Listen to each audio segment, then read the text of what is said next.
Bismillahirrahmanirrahim. Assalamu alaikum wa rahmatullahi wa barakatuhu. Students, hope you all are fine and doing great. Today we are going to start social study for grade 7th. All of you open your reading textbook page number 86. Lesson number 10, the foundation of Mughal Empire. Dear students, in our previous lecture, we have done the reading and explanation of this unit. Today we are going to solve the exercise of this unit. So all of you move towards the page number 91. Page 91, let's do it. Who was the founder of Mughal Empire? Okay students, Mughal Empire का founder कौन था? Babar was the founder of Mughal empire. हमने अपने previous lecture में पढ़ा था कि बाबर जो था वो मुगल एम्पायर का फाउंडर था यानी बानी था. तो बाबर ने जो मुगल एम्पायर की बुनियाद रखी. What do you know about Zahiruddin Babar? आप जहीरुद्दीन बाबर की फैमिली के बारे में क्या जानते हैं? ठीक है,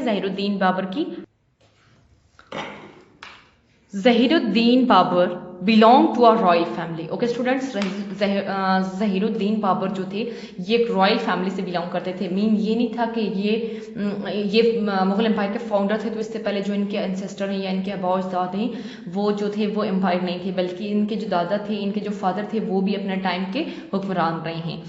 ही was ancestor of a Timur, और ये तैमूर के क्या थे? एंसेस्टर थे. From his father side, father की तरफ से ये तैमूर के एंसेस्टर थे. And of Changez Khan from his mother side, जबकि मदर की तरफ से वो जंगेज खान के एंसेस्टर थे. ठीक है, इनके फादर की तरफ से ये तैमूर के एंसेस्टर थे और मदर की तरफ से ये जंगेज खान के एंसेस्टर थे. He was a great leader, और ये क्या थे? बाबर जो थे वो ग्रेट लीडर थे with his extraordinary skills and plan. और बाबर जो थे वो एक्स्ट्रा ऑर्डनरी महारतें रखते थे. ठीक है, जस्ट लाइक स्वॉर्डमैनशिप, आपको मैंने प्रीवियस लेक्चर में ये चीज़ बताई थी, राइडिंग एंड आर्चरी. ये तमाम स्किल्स जो थी वो उनकी शख्सियत का एक आम जुज थी. इसके अलावा इनके जो प्लेन्स थे बैटल फील्ड में, जंग के मैदान में, वो इतने एक्सेप्शनल और इतने एक्स्ट्रा ऑर्डनरी होते थे कि बहुत कम सिपाहियों के साथ इन्होंने बहुत बड़ी जो फौज थी उसको शिकस्त दी थी. How did Humayun regain his throne? Humayun ने अपना थ्रोन कैसे रीगेन किया था? स्टूडेंट्स, अगर आप अपने प्रीवियस लेक्चर को याद करें तो आपको मैंने बताया था हुमायूं जो थे वो बाबर के बेटे थे. Like his father Babur, he lost his kingdom early but regain it with the aid of the Safavid dynasty of Persia. Okay students, अपने फादर की तरह हुमायूं ने भी अपने तख्त को, अपने ताज को एक दफ़ा खोया, बट फौरन ही उसको सफाविद डायनेस्टी की हेल्प से हासिल कर लिया. और विद एडिशनल टेरिटोरी, मीन उसके पहले उन्होंने खोया उनके पास रकबा कम था, लेकिन जब उन्होंने अपने थ्रोन को रीगेन किया तो उनके पास कुछ एडिशनल इलाके जो थे वो भी उनके कब्जे में आ गए. Humayun lost Mughal territories to Sher Shah Suri but regain them after 15 years. आपको पता है ना, आपको जो प्रीवियस लेक्चर मैंने बताया कि हुमायूं ने शेर शाह सूरी के दौरे हुकूमत में अपना तख्ता गवाया था या खोया था. ठीक है, अपना ताज. लेकिन 15 साल के बाद जब शेर शाह सूरी की वफात हुई तब हुमायूं ने दोबारा से थ्रोन को हासिल कर लिया. After the death of Sher Shah Suri, Humayun got his throne back. तो असल में हुमायूं को थ्रोन कब वापस मिला? हुमायूं की शेर शाह सूरी की वफात के बाद, जब सुर डायनेस्टी का डाउनफॉल स्टार्ट हुआ, तब हुमायूं को मौका मिला कि वो थ्रोन को वापस हासिल कर सके. इस तरह उसने हमला किया सिकंदर शाह पर और उसको शिकस्त हुई और इसने वापस किस पर कब्जा? सल्तनत पर कब्जा कर लिया. Who is called the lion king? Lion king किसको कहा जाता था? Of course we all knows Babar is called the lion king. Babar को लायन किंग कहा जाता था. ठीक है, शेरों का बादशाह. Name a few descendant of सुर डायनेस्टी. अब हमने फ्यू डिसेंडेंट्स लिखने हैं सुर डायनेस्टी के. कौन डिसेंडेंट्स? मीन औलाद या नस्ल. ओके, अब देखिए, सबसे पहले तो हमें पता था शेर शाह सूरी हैं जो कि फर्स्ट रूलर थे. उसके बाद उनके बेटे इस्लाम शाह सूरी, फेरोज शाह सूरी, मोहम्मद आदिल शाह सूरी. आदिल शाह सूरी जो थे वो कज़न थे, भतीजे थे इस्लाम शाह सूरी के. ओके, और सिकंदर शाह सूरी, और ये क्या थे? ब्रदर इन लॉ थे आदिल शाह सूरी के. Okay students, discuss the Rajput Afghan. It's a long question.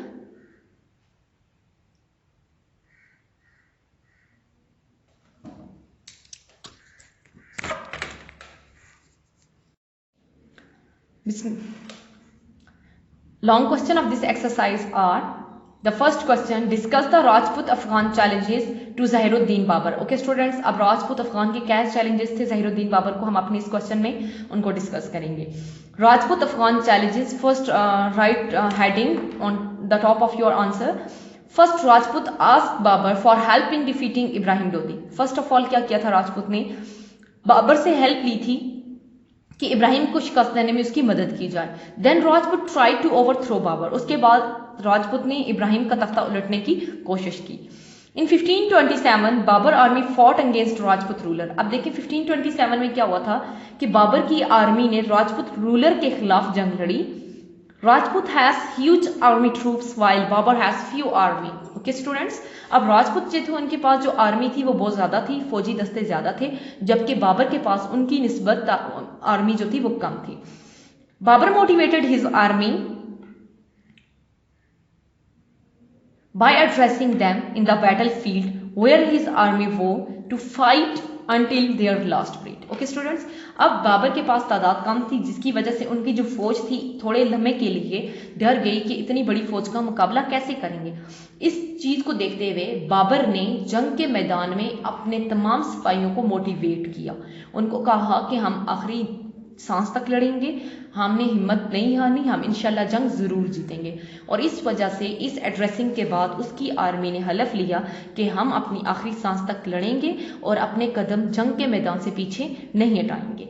They fought, वो लड़े, and Babar defeated the Rajput ruler and killed him. जब वो लड़े जंग के मैदान में पूरे जोशो खरोश के साथ, तब बाबर ने राजपूत रूलर को शिकस्त दी और उसे मार दिया. Babur move to Chanderi where he fought against Rajput. इसके बाद बाबर चंडारी मूव कर गए जहां पर उसने दोबारा राजपूत के खिलाफ जंग लड़ी. स्टूडेंट्स ये देखें, अब राजपूत पूरी एक फौज थी, उसका एक रूलर नहीं था. अब बाबर ने 1527 में एक राजपूत रूलर को शिकस्त दी थी, ठीक है. लेकिन जब वो चिंदारी मूव कर गए तो एक जब हुक्मरान मरता है ना, उसकी जगह न्यू फौरन से खड़ा हो जाता है.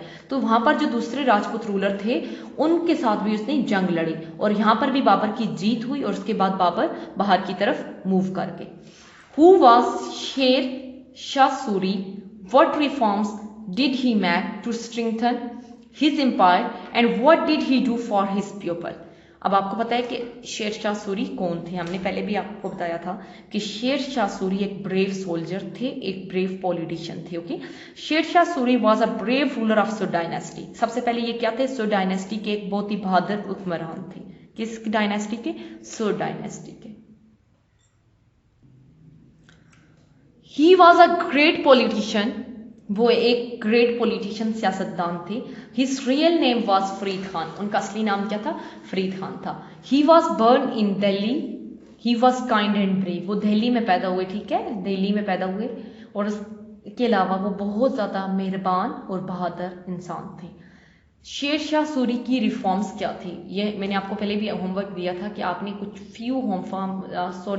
5 रिफॉर्म्स अपनी SST की नोटबुक पर लिखनी है. कुछ मैंने यहाँ लिखी, ये आपका क्वेश्चन है तो आपने एज इट इज लिखना है. Trees were planted along the road for environmental protection. Okay students, अब ट्रीज को उन्होंने रोड की साइड पर प्लांट किया था ताकि इन्वायरमेंट की प्रोटेक्शन हो सके. अब आपको पता है ट्रीज जो है वो इन्वायरमेंट को क्लीन रखने में सबसे बड़े मददगार हैं हमारे. इसके अलावा ट्रीज हमें ऑक्सीजन देते हैं, तो उसने ज़्यादा से ज़्यादा ट्रीज की ग्रोथ करवाई ताकि हमारा माहौल साफ सुथरा और निखरा रहे. Second, road network was repair. उसने रोड के नेटवर्क को, जो कि बदहाली का शिकार थी, जहां पर गाड़ियों का चलना मुश्किल था, उसने उसको रिपेयर किया. उसके बाद इन रोड की रिपेयर से फायदा क्या हुआ कि सिटी के अंदर लोकल और इंटरनेशनल ट्रेड का आगाज हुआ, तिजारत का आगाज हुआ. लोग दूर दूर से अपना मटेरियल लेकर आते और बेचते, जिसकी वजह से उस इलाके को बहुत ज़्यादा फायदा हुआ माली तौर पर. First time the system of measurement of agriculture land and production record was introduced. Okay students, ये एशिया की हिस्ट्री में फर्स्ट टाइम था कि मेजरमेंट के निज़ाम को कायम किया गया एग्रीकल्चर लैंड के ऊपर, और प्रोडक्शन को, इन चीज़ों को मेजर किया गया और इसके जो रिकॉर्ड्स थे उनको संभाला गया, ठीक है, ताकि किसी भी किस्म का जो नुकसान है वो ना हो या रिकॉर्ड में किसी भी किस्म की कमी ना आए. Law and order were maintain, इसके अलावा लॉ और ऑर्डर को मेंटेन रखा, ठीक है। ये नहीं था कि अगर गरीब को सजा मिलती है तो अमीर बच जाता है। लॉ और ऑर्डर इस तरीके से बनाए गए कि जो गलती जो बंदा करेगा, चाहे वो अमीर तबके से हो, गरीब से हो, ऊंची जात से हो या नीची जात से, उसको कानून के हिसाब से सजा दी जाती थी। यहाँ तक कि रिश्तेदारी का पालन भी नहीं रखा जाता था। ये बात नहीं देखी जाती थी कि जो इस बंदे ने जुर्म किया है वो किसी हुक्मरान का रिश्तेदार है या वो है, उसको भी कानून के मुताबिक सजा दी जाती थी। और इस चीज को इस निज़ाम में शेरशाह सूरी के दौर में बरकरार रखा गया। An intelligence system was introduce to monitor, एक सिस्टम इंट्रोड्यूस किया गया, इंटेलिजेंस सिस्टम, जो क्या करता था, जितनी भी ऑफिशियल और रिबिलियन एक्टिविटीज थी उनको वो मॉनिटर करता था, ठीक है students. Question number 3. The Sui dynasty tremendously ruled India for 16 years. Write a few causes of the downfall of the Sui dynasty. Okay students, हमें पता है कि Sui dynasty ने तकरीबन 16 साल हुकूमत की। अब हमने बताना है कि Sui dynasty के ऊपर जवाल कैसे आया। ओके, कुछ काजेज उसकी बतानी है कि कैसे वो बदहाली का शिकार हुई। Downfall of Sui dynasty, Islam Shah Suri 1545 to 1553. After the death of Sher Shah Suri, his son Jalal Khan ascended the throne as Islam Shah Suri in 1445. Okay students, dynasty की जो डाउनफॉल था वो एक्चुअली स्टार्ट कब हुआ, जब शेर शाह सूरी की वफात हुई। उनकी वफात के बाद उनके बेटे इस्लाम शाह सूरी ने 1545 में ताज को संभाला। Islam was a good administrative and a brave general in army. Islam खुद जो थे वो एक अच्छे एडमिनिस्ट्रेटर थे और आर्मी के अंदर एक ब्रेव जनरल थे आर्मी में, ठीक है। During 10 years of his reign he continue his father reform, he died in 1553। Father की वफात के बाद उनके बेटे जो इस्लाम शाह सूरी थे उन्होंने अपने वालिद की जितनी भी रिफॉर्म्स थी उनको कंटिन्यू रखा। उन्होंने 10 साल बेहतरीन हुकूमत की। आखिरकार उनकी वफात 1553 में हो गई। Mohammad Adil Shah Suri, after the death of Islam Shah Suri, his 12-year-old younger son, उनके जो भाई थे, सन, बेटे थे उनके, फेरोज शाह सूरी, उन्होंने 1555 में ताज को संभाला, ठीक है। तब वो सिर्फ 12 years के थे। After few days his cousin, कुछ डेज के बाद उनके कज़न जो मुबरेज खान थे उन्होंने एज अ आदिल शाह 1555 में अपने कज़न को मारा। कौन से कज़न को स्टूडेंट्स? आदिल शाह को मारा, फेरोज शाह सूरी को मारा और उसके बाद आदिल शाह ने तख्ता संभाला। अब आदिल शाह जो थे इनकी जो एडमिनिस्ट्रेशन थी वो बहुत ज्यादा वीक थी, ठीक है। His weak administration cause political conspiracies and disintegration of the central administration. Adil Shah Suri जो थे वो वीक एडमिनिस्ट्रेटर थे, ठीक है, जिसकी वजह से जो सेंट्रल एडमिनिस्ट्रेशन थी, मरकजी इंतजामिया थी, वहां पर बातें होने लगी, सियासी गॉसिप्स होने लगी और जो निज़ाम था, सल्तनत जो थी वो तबाह होने लगी। As a result he faced a rebellion in his reign. आखिरकार उसने क्या किया? उसने फेस किया एक बगावती को। अब देखें, जब हुकूमत अच्छे से जब रूलर अच्छे से अपना निज़ाम संभाल नहीं पाता तब सल्तनत में से या उस इलाके में से एक रिबिलियन जरूर सामने आता है। तब सिकंदर शाह सूरी जो थे वो सामने आए। वो लाहौर के गवर्नर थे और आदिल के ब्रदर इन लॉ भी थे। उन्होंने सो डायनेस्टी के फिफ्थ रूलर सो डायनेस्टी के कौन थे? आदिल शाह सूरी थे। उनको मारा और अपने आप को सुल्तान डिक्लेयर किया। इट कॉज इंटरनल कन्फ्लिक्ट, इसकी वजह से अंदरूनी मामलात में काफी झगड़े पैदा हुए and unrest in the administration of the kingdom, ठीक है। इंतजामिया जो थी, सल्तनत जो थी, उसके इंटरनल झगड़े स्टार्ट हो गए। तब Humayun got a chance to attack Delhi. Humayun को मौका मिला कि दिल्ली के ऊपर उसने हमला किया। He overthrew Sikandar Shah by defeating him, उसने सिकंदर शाह को शिकस्त दी। Humayun ruled the subcontinent for 1 year and died. तब हुमायूं ने यहाँ पर 1 साल की हुकूमत की और उसके बाद उसकी डेथ हो गई। स्टूडेंट्स, ये क्या थे? डाउनफॉल थे सो डायनेस्टी के। जब शेर शाह सूरी की वफात हुई तब उनके बेटे ने निज़ाम को संभाला, लेकिन जब अपने फादर के तमाम रिफॉर्म्स को बरकरार भी रखा, लेकिन उनकी डेथ के बाद उनके जो बेटे थे वो सिर्फ 12 ईयर के थे। उन्होंने कुछ डेज के लिए जो तख्त था उसको संभाला, बट उनके कज़न ने बहुत चालाकी से उनको मार के तख्त को संभाल दिया। उनके कज़न जो थे वो वीक थे, ठीक है, उनको मैनेजमेंट का नहीं पता था, एडमिनिस्ट्रेशन में वीक थे, जिसकी वजह से एक रिबिलियन जो था उस टाइम सिकंदर शाह सूरी वो सामने आए और उन्होंने आदिल शाह सूरी को मारने के बाद तख्त को हासिल कर लिया। तो इसकी वजह से जो सेंट्रल एडमिनिस्ट्रेशन है वहाँ पर झगड़े पैदा हुए, तब हुमायूं को मौका मिला और हुमायूं ने दिल्ली के ऊपर अटैक किया। तो फिर 1 साल वहाँ पर हुकूमत की। ओके स्टूडेंट्स, ये थे हमारे आज की एक्सरसाइज के तमाम क्वेश्चन जो हमने कर लिए। आपने इन तमाम क्वेश्चंस को अपनी SST की नोटबुक पर लिखना है, मार्जिन लाइन मस्ट ड्रा करनी है और इस बात का ख्याल रखना है कि आपकी स्पेलिंग्स जो है वो बिल्कुल करेक्ट हों। Okay students, and second Part C, choose the correct option. It's your homework. You have to do it on your textbook of SST. Page number 92, Part D, match column A with column B. It is also your homework. You have to do it on your textbook. Jazakillah. Fi amanillah.